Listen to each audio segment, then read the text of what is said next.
Olá para você que nos acompanha aqui no YouTube do Diário de Pernambuco. Voltamos com mais uma entrevista, mais um conteúdo extra e exclusivo para você que nos acompanha aqui de modo virtual. E a gente vai falar hoje sobre o crescimento na oferta e na autorização do MEC em cursos na modalidade à distância.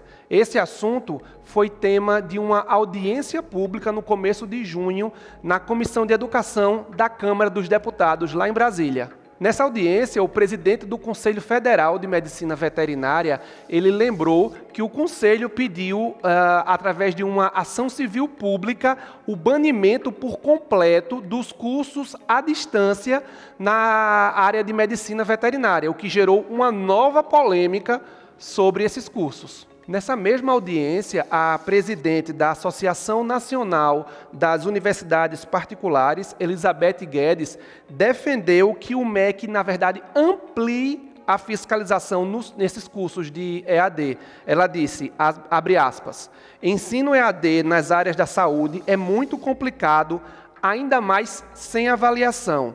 A questão não é se eu vou fazer EAD ou não. Cursos de saúde têm que ser presencial, fecha aspas, disse Elizabeth Guedes, que é a presidenta da Associação Nacional das Universidades Particulares. Ela ressaltou que cursos mal avaliados e abertos desordenadamente desmoralizam toda a cadeia do ensino. Então, para conversar mais sobre esse assunto, nós convidamos a professora Cimei Souza Leão, que é coordenadora dos cursos de Ciências Biológicas em EAD da UFPE. Professora, muito obrigada por nos receber e conversar um pouquinho sobre esse assunto polêmico que foi levantado agora no começo desse mês de junho, né? Na sua opinião, a senhora concorda com essa solicitação do presidente do Conselho de Medicina Veterinária em banir cursos de medicina veterinária na modalidade à distância?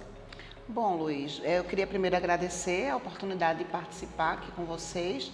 Eu gostaria de dizer que eu acho que tudo que é muito extremo, ele deve ser repensado, né? Banir significa parar completamente, interromper, né? Então, necessariamente, não seria preciso banir, mas seria preciso rever, né? Observar se os cursos estão sendo realmente observados pelos conselhos, se estão cumprindo as regulamentações específicas de cada profissão, porque além das regulamentações gerais para os cursos à distância que são determinados pelo Ministério da Educação, pelo Conselho Nacional da Educação, existem as diretrizes que são específicas de cada curso. Então, na hora que se vai pensar na montagem de um curso, seja ele presencial ou à distância, a gente precisa obedecer todas essas regulamentações. Então, não é simplesmente um aspecto, são vários aspectos que precisam ser observados. E, claro, como eu não tenho formação em medicina veterinária, eu não seria a melhor pessoa para detalhar as necessidades do curso, mas o curso tem suas regulamentações. Então, de fato, é importante que cada curso seja ministrado, mostrado à sociedade na maneira correta, seguindo todas as suas regulamentações. Então, se há alguma desconfiança de que não está sendo feito no momento, precisa ser, no mínimo, observado, revisto. O Conselho falou que ele não tem competência de fiscalizar ou fechar curso, que isso cabe ao MEC. Então, em vez de banir, talvez cobrar do MEC uma melhor fiscalização desses cursos? Sim, pois esse curso que já existe, ele foi autorizado, né? Como o Conselho acabou de dizer. Normalmente o Conselho, todos os conselhos de todos os cursos, eles têm um número limitado de pessoas, né, compondo o Conselho. Então, de fato, se ele for fiscalizar nesse nível todos os cursos, todas as instituições onde os cursos acontecem, ele talvez não pudesse fazer essa fiscalização da maneira mais adequada. Então, no mínimo que tivesse uma parceria com o órgão que foi autorizador daquele curso, né, da existência daquele curso. Porque quando a gente vai submeter, por exemplo, nosso curso, nosso curso de Ciências Biológicas, ele começou a ser pensado em 2016, ele só foi aprovado em 2019 e ele só começou a ser executado na universidade em 2021. Então, não é uma história de um dia, de um mês, é uma história de toda uma legislação que você precisa pensar e obedecer. e seguir. De alguma forma, ao pedir esse banimento, o Conselho passa uma mensagem de que os cursos EAD seriam piores do que a graduação presencial, né? Isso, Termina sim, passando essa mensagem. sim. A senhora avalia que isso é ruim para os cursos EAD? Isso é ruim porque, culturalmente falando, existe no mínimo, uma ressalva de quando você fala que você é aluno de um curso EAD ou que você é professor até também de um curso EAD. Os próprios docentes, alguns, por conta do histórico, da necessidade da presencialidade, da execução dos cursos no olho a olho, face a face, tem esse receio, né? Então, esse realmente não é um comentário interessante, mas depende muito de como as coisas são executadas. Isso não é uma verdade absoluta. E aí a gente deve ficar preocupado se descobrir que estamos sendo atendidos por um profissional formado em EAD, ou isso é mito? Não, é mito, porque, bom, eu posso falar da minha instituição, né? Sim. Da Universidade Federal de Pernambuco. A gente tem muito cuidado com a formação do nosso aluno. Tá? A gente tem já históricos na UFPE. O meu curso é um dos cursos mais novos, mas a UFPE tem alguns cursos mais antigos que tem histórico de professores que estão nas pós-graduações, que já estão no mercado de trabalho. A gente tem uma boa devolutiva desses egressos, desses outros cursos, né? O que a gente tem ao longo do curso, infelizmente ainda, é uma taxa de evasão mediana durante o curso EAD, porque muitas pessoas, quando se submetem a um vestibular para um curso EAD, têm a falsa, impressão que ele não vai precisar estudar, que ele não vai ser cobrado, que ele não vai ter obrigações, durante o curso, a parte do aluno. E quando ele começa a fazer o curso, ele se surpreende que não é bem assim. Então, a gente ainda tem uma relativa evasão que a gente tem buscado diminuir com algumas estratégias de fidelização do aluno ao curso, e uma delas é um número razoável de momentos presenciais. A gente sabe que o aluno que entra para um curso EAD, ele tem todo um dia a dia que não permite a ele estar num curso presencial. Porque, assim, antigamente se achava muito que o perfil do aluno EAD já seria só alunos um pouco mais velhos ou alunos que já estivessem numa segunda graduação, mas essa realidade hoje não confere. A gente tem alunos jovens que já foram para o mercado de trabalho cedo e que não têm tempo suficiente para estar fazendo um curso presencial. Então, é muito relativo. A senhora acredita, então, que a modalidade EAD é uma forma de tornar a graduação mais acessível para todos, assim, também porque são mais baratos, nas faculdades particulares? Particulares também. Então, aí é onde a gente tem que ter o cuidado, porque estar acessível apenas é uma possibilidade, mas a gente também tem que ter o controle, para simplesmente as pessoas não buscarem pela acessibilidade, mas esquecerem dos compromissos, para não voltar para aquela sua pergunta. A gente vai temer se a gente for atendido por um Sim. profissional que cursou um curso à distância. Inclusive, ser mais barato não significa que é de menor qualidade. De jeito nenhum. Porque a faculdade tem uma série de processos que são facilitados pelo mundo virtual, Isso, exatamente. Então, como tudo na vida, isso é uma verdade, O mais barato não necessariamente é de pior qualidade, Então, existem os incentivos, como você acabou de falar, e o acesso ao mecanismo, às mídias, que facilitou a pandemia, que foi uma situação muito ruim. Acelerador, nesse caso, Foi um acelerador, porque muitos profissionais da área da educação que nem imaginavam utilizar alguma ferramenta que fosse tecnológica, precisou fazer e utiliza ela como apoio complementar ainda no momento de hoje, que não temos mais uma situação pandêmica instalada. Professor, então vamos explicar para quem não conhece essa realidade, como é que funciona um curso EAD? Porque tem aquele curso que é síncrono, tem um curso que é assíncrono, tem um curso que é online, tem um curso que é virtual. Sim, sim. Como é isso? Veja, primeiro eu vou esclarecer esses termos, síncrono e assíncrono, são uma terminologia que é usada no momento para você usar um recurso para uma aula via um sistema eletrônico, né? Via as mídias.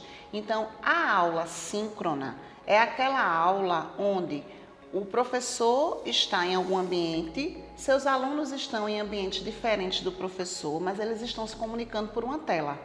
Certo. Certo?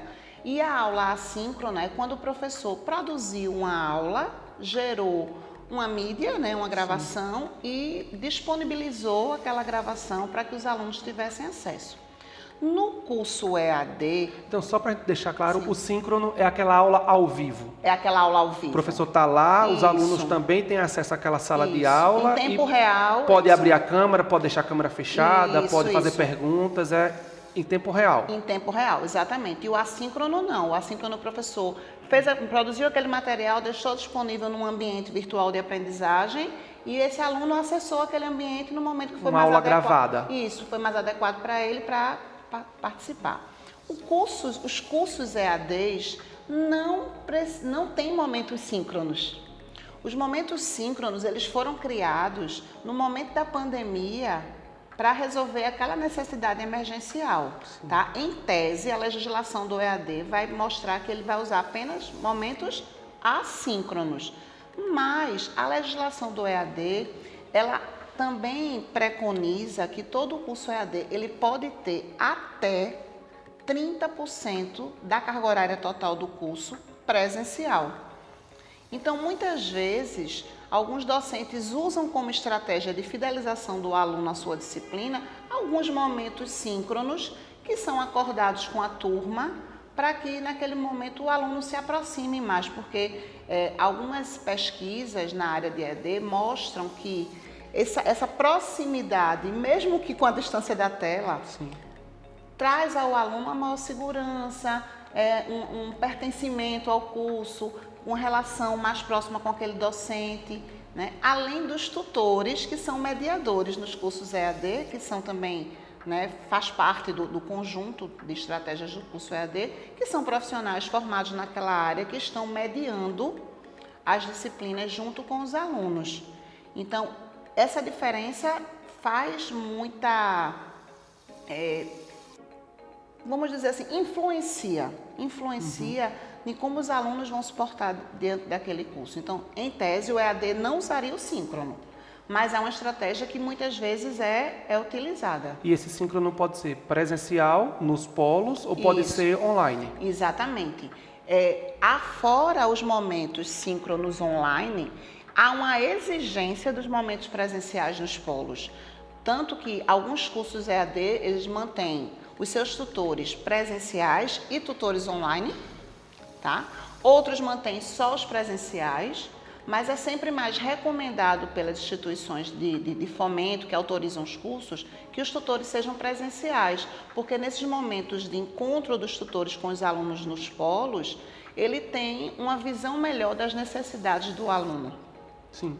E alguns cursos e algumas disciplinas, eles têm exigências de práticas. Isso.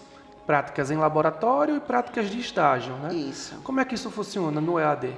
No EAD, toda a carga horária do estágio, ela não é nem contabilizada nesses 30% que eu te falei, nesse até 30%. Esses até 30% ficam para os momentos de aulas práticas e para os momentos de realização de alguma avaliação presencial nos polos, realização de alguma atividade, mesmo que seja teórico-prática, que precise ser presencial nos polos, tá? Então, esses 30% entram nessas demandas. A carga horária do estágio ela é sagrada, ela tem que ser presencial, sobretudo a depender da demanda do curso, né? Claro que cada curso tem suas exigências. Alguns têm estágio obrigatório, outros têm estágio que o aluno faz se quiser. Exatamente. Então, dependendo de qual seja o curso, tá? Por exemplo, o nosso curso, ele tem, os alunos precisam frequentar uma escola para fazer os seus estágios. E o nosso professor, que é responsável por aquela disciplina, ele faz visitas periódicas nas escolas que os alunos estão para acompanhar Tá? Como é que está acontecendo isso? Porque toda escola, quando ela recebe um aluno na área da licenciatura em biologia, ela se responsabiliza, ela, né, fica corresponsável por aquele estágio. Formação, né? Pela formação. Então, o nosso professor do estágio, ele visita a escola, né, em alguns momentos durante aquele período do estágio que está acontecendo, e os alunos fazem relatórios, mas aí o professor tem a visão realmente em loco do que está acontecendo. Até porque o aluno precisa encarar o estágio não como uma forma de receber renda, mas o estágio é uma parte da formação dele. É uma parte da formação, tanto que a gente coloca na disposição das disciplinas, a gente tem estágio 1, estágio 2, estágio 3 e estágio 4, que são disciplinas, mas que se dão, né, se desenrolam de uma maneira diferente naquele momento do local do estágio. Professora, e a senhora percebe que existe uma diferença na busca pelo curso EAD quando, digamos, um curso de ciência política, em que é quase todo teórico, Sim. ele se adequaria mais ao EAD do que uma disciplina do que um curso de enfermagem, por exemplo, em que precisa de muita prática, de instalar, de laboratório, de sutura, de curativo? Isso, existe uma diferença, né? Porque primeiro que o público interessado em cada uma dessas áreas é um público que normalmente tem uma origem diferente, então tem visões diferentes, busca situações diferentes e, além disso, como você falou, dependendo da realidade do curso, um curso de enfermagem é um curso que a carga horária de atividades presenciais é bem alto, né? Então, não tem como você, por exemplo, na Universidade Federal de Pernambuco, no período da pandemia, cursos como medicina, enfermagem, odontologia, que precisava desse contato com o paciente, eles não conseguiram concluir naquela época a parte de estágio presencial porque era proibido, era, né, sanitariamente proibido. Então, não foi uma proibição qualquer, foi realmente uma necessidade. Não precisaria colocar em risco os alunos a estar de odontologia mexendo na boca dos pacientes. Pois é, que a produção de aerossóis é imensa, que para fazer a contaminação da Covid seria fatal ali, né? Sim. Então, o que é que foi feito? Foi feito, as disciplinas que eram teóricas foram mantidas nas atividades usando a metodologia da aula síncrona, e as outras atividades que não poderiam ser utilizadas dessa maneira, ser aplicadas dessa maneira, ficaram em stand-by até o momento que pôde. E aí, no momento que pôde retornar, não existiu mais assim férias, né? Porque precisou que todo mundo, né, se empenhasse, se mobilizasse para que esses alunos tivessem acesso, para que ninguém tivesse sua formação concluída com pendências. E onde é que a senhora acha que pode haver falhas na formação de um aluno na modalidade EAD? Essa falha, ela pode estar muito mais no empenho do aluno, no aluno como responsável pela sua formação? Sim. Não, veja, é um conjunto.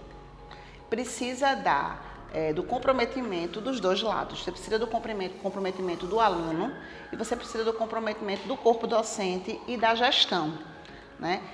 Inclusive, é muito trabalhoso para a gestão no curso EAD, porque não tem sábado, domingo, feriado, não tem, porque muitas vezes os alunos têm mais tempo disponível nesses dias, então muitas vezes eu sou acionada sexta, sábado, domingo e feriados, né?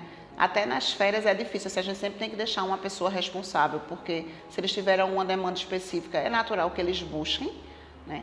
Mas, de fato, tem que haver o comprometimento do aluno, tá? E nós temos, assim, alunos brilhantes no curso EAD, da mesma maneira que tem os alunos que se destacam, que são brilhantes no curso presencial. Então, não vejo muita diferença nesse sentido. Aqueles que são comprometidos ou numa modalidade ou na outra, né?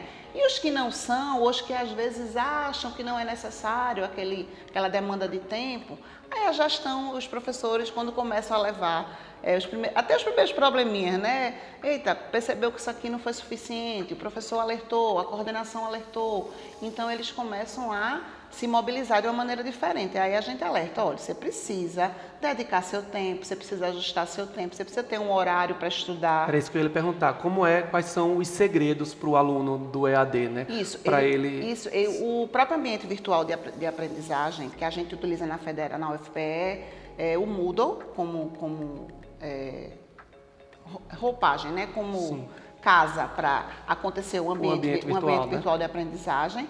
Então, ele tem alguns mecanismos tecnológicos que ajudam o aluno a controlar, a saber daquelas demandas que o professor solicitou, quantas ele já cumpriu, quantas estão faltando. Existem lembretes que podem aparecer virtualmente para ele, de que alguns prazos estão se encerrando, né? Então, a gente vai orientando eles a estarem participando disso. A gente tem, por exemplo, uma sala que é fixa no ambiente virtual de aprendizagem, uma sala virtual que a gente chama de secretaria virtual e orientação virtual, porque é onde a gente tem alguns tutoriais mostrando a eles, estimulando ele como ele pode trabalhar melhor o tempo, se ele precisar acessar algo da universidade do ponto de vista burocrático, qual é o melhor caminho para ele seguir. Então, eu acho que esse suporte ajuda. Você vai ter aqueles alunos que têm uma facilidade de lidar com o ambiente virtual, né? Quando eu comecei no curso, eu tinha a falsa impressão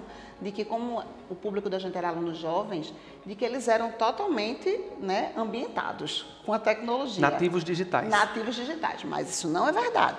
Quando chega no momento de utilizar as ferramentas, alguns têm dificuldade, sim. Principalmente porque a gente, dependendo do polo, se for um município que ainda não é muito despertado, porque assim, a internet, por mais que esteja disponível, sim, ela não é tão conhecida como se acha ainda, como se pensa ainda, né, na sociedade.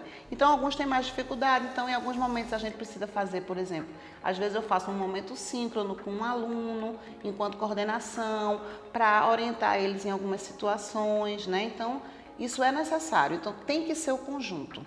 Então, é muito importante, claro, em primeiro lugar, o comprometimento do aluno, né?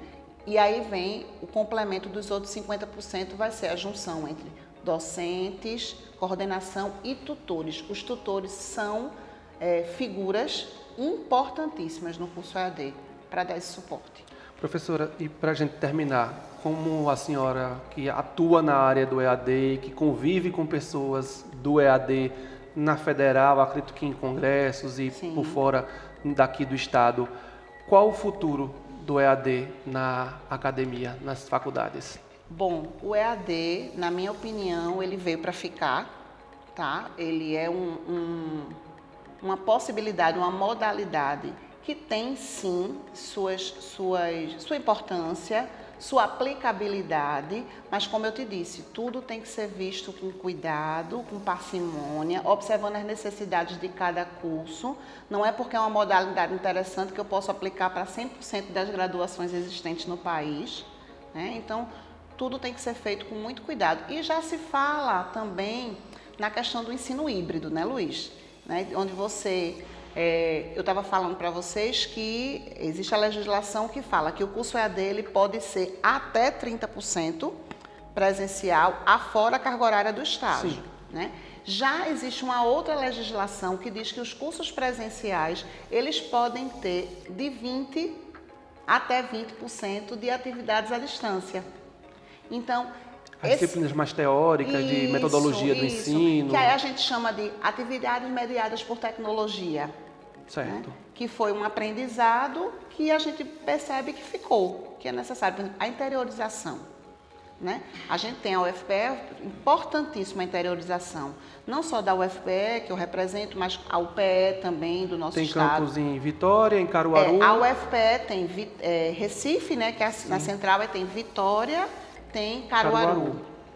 Tá? Então tem uma grande área do estado ainda que precisa. Né? Acho que quase aí 600 quilômetros. Porque a gente não chega no sertão ainda, isso, né? Mas a UPE já chega no sertão, em algumas... A Rural também tem Serra Talhada. Também, isso, a UPE tem um campus em Arco Verde, tem um campus em Garanhuns. E então, também tem a Univasf lá em Petrolina. Aí a nível federal, a gente tem a Univasf lá em Petrolina. Então, assim, com a interiorização, a gente precisa de ferramentas, né?